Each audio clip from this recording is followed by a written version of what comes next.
Bismillahirrahmanirrahim. Assalamualaikum warahmatullahi wabarakatuh. Salam sejahtera buat kita semua. Saya Edi Wibowo akan coba mempresentasikan mata kuliah perancangan alat bantu dengan judul pengukuran listrik menggunakan avometer.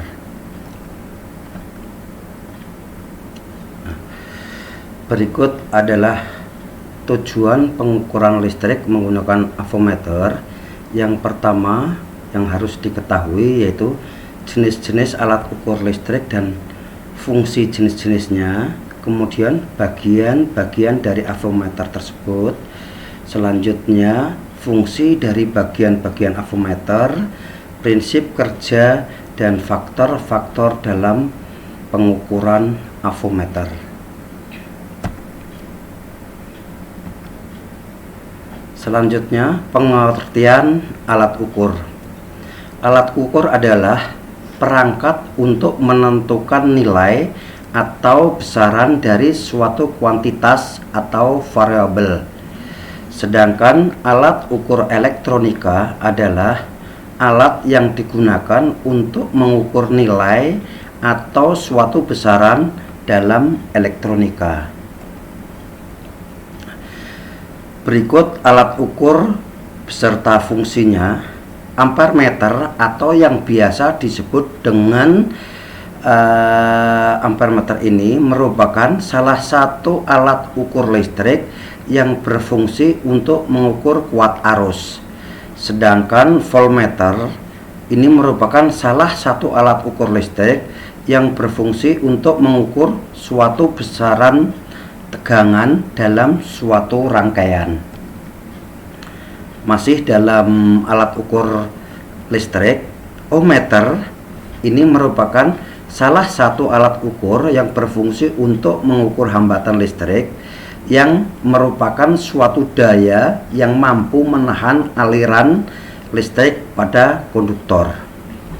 Sedangkan multimeter atau yang biasa disebut dengan avometer ini merupakan salah satu alat ukur listrik yang berfungsi untuk mengukur terhadap besaran arus listrik, tegangan, dan hambatan. Berikut adalah bagian-bagian dari avometer. Ini adalah yang bagian atas, itu ada skala, kemudian ada mirror, ini mirror, kemudian pointer atau jarum, kemudian zero connection yang berfungsi untuk mengenolkan jarum pada posisi kiri dalam mengukur arus dan tegangan. Kemudian ini bisa dilihat yang bagian tengah bagian kanan, ohm adjustment, untuk mengenolkan jarum saat melakukan pengukuran hambatan. Kemudian yang bagian bawah ini ada ring selektor yang berfungsi untuk memilih ring atau batasan arus, tegangan maupun hambatan yang akan diukur ini. Kemudian ada measuring terminal.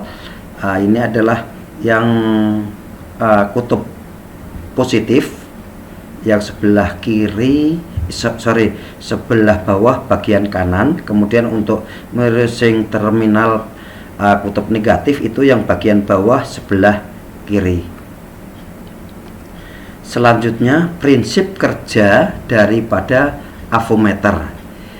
Di dalam avometer terdapat kumparan tembaga yang diletakkan pada dua kutub magnet, yaitu N, ini N, dan S. Ini bisa kelihatan pada gambar.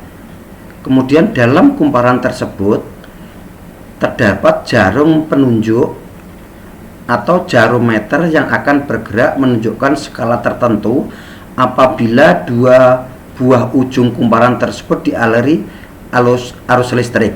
Ini apabila N sama S ini dialiri arus listrik, itu jarum ini akan bergerak sesuai dengan skala yang ditentukan.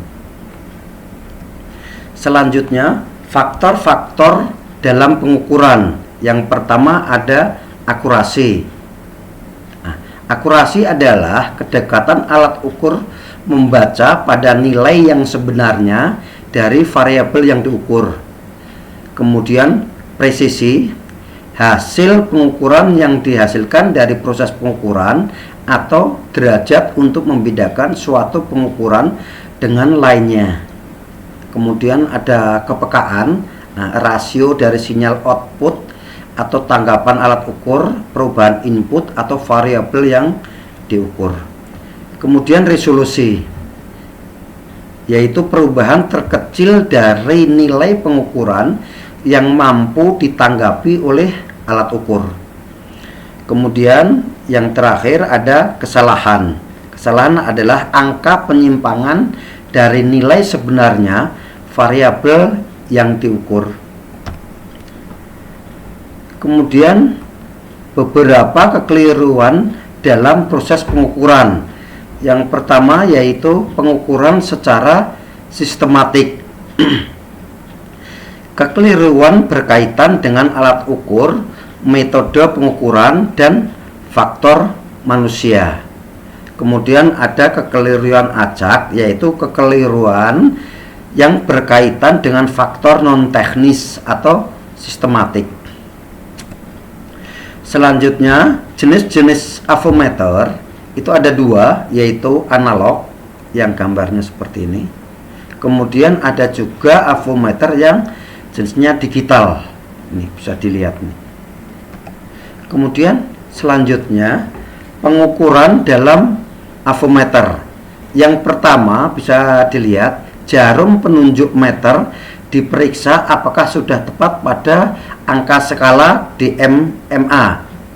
Nah, di CV atau ACV. Posisi jarum 0 di bagian kiri. Ini bisa dilihat yang gambar bagian A. Kemudian untuk skala ohmmeter, posisi jarum 0 di bagian kanan. Ini adalah yang ohmmeter, posisi 0 itu jarum di sebelah kanan. Jika belum tepat, harus diatur dengan memutar skrob. Ini ya, bisa memutar skrob. Pengaturan kedudukan jarum penunjuk meter ke kiri atau ke kanan dengan menggunakan obeng yang pipih. Ya, ini menggunakan obeng pipih. Oke, selanjutnya kalibrasi avometer. Fungsi dan tujuan dari kalibrasi yaitu untuk menjaga kondisi instrumen ukur dan bahan ukur tetap sesuai dengan spesifikasinya.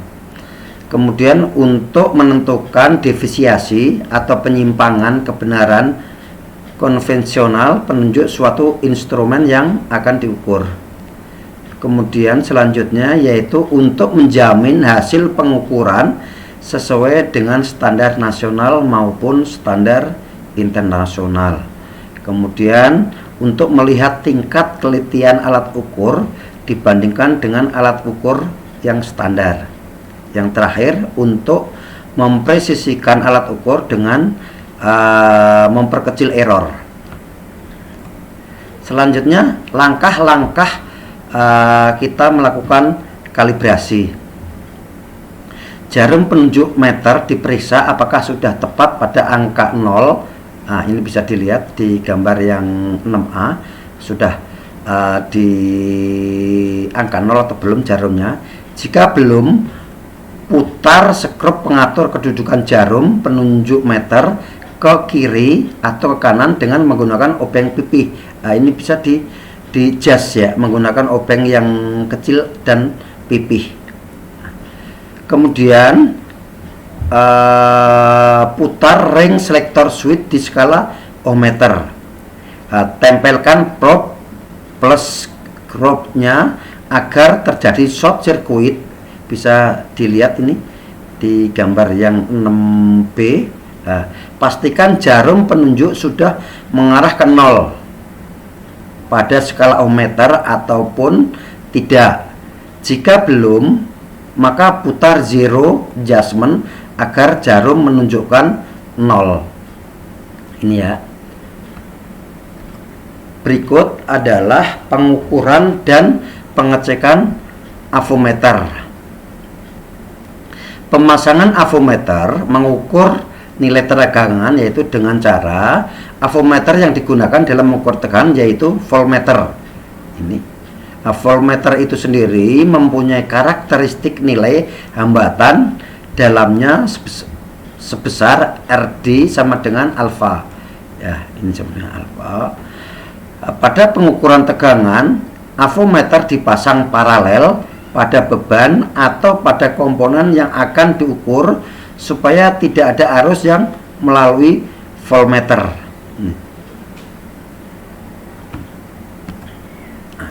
Berikutnya masih dalam pemasangan avometer.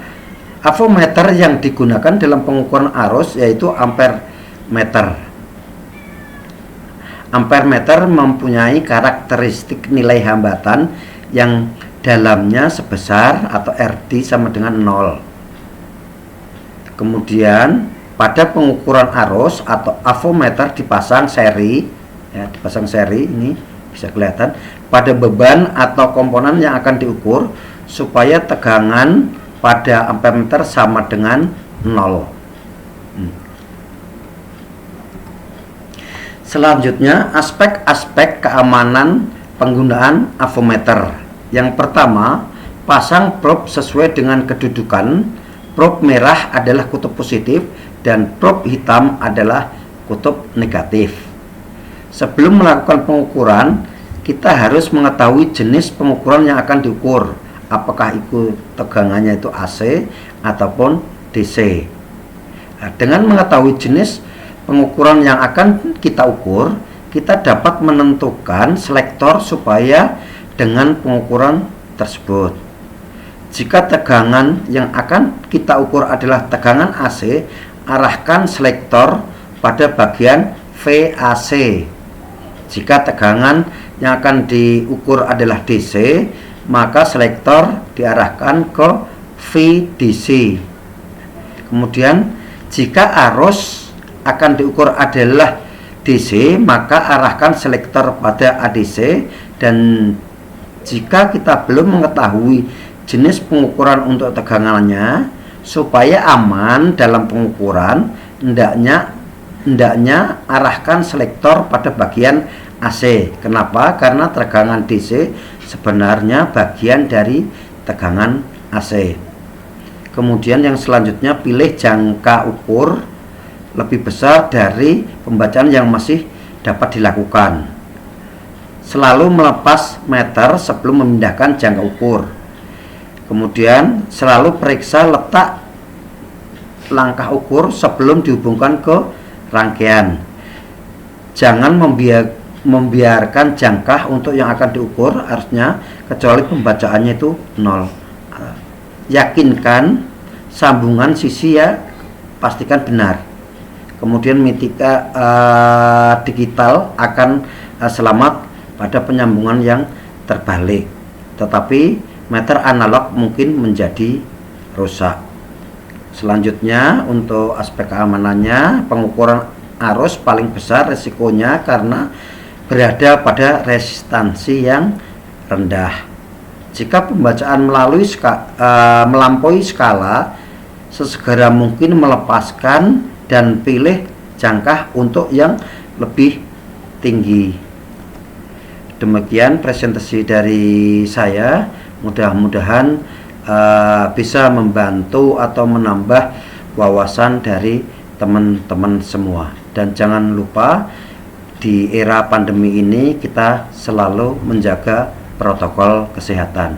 Terima kasih. Assalamualaikum warahmatullahi wabarakatuh.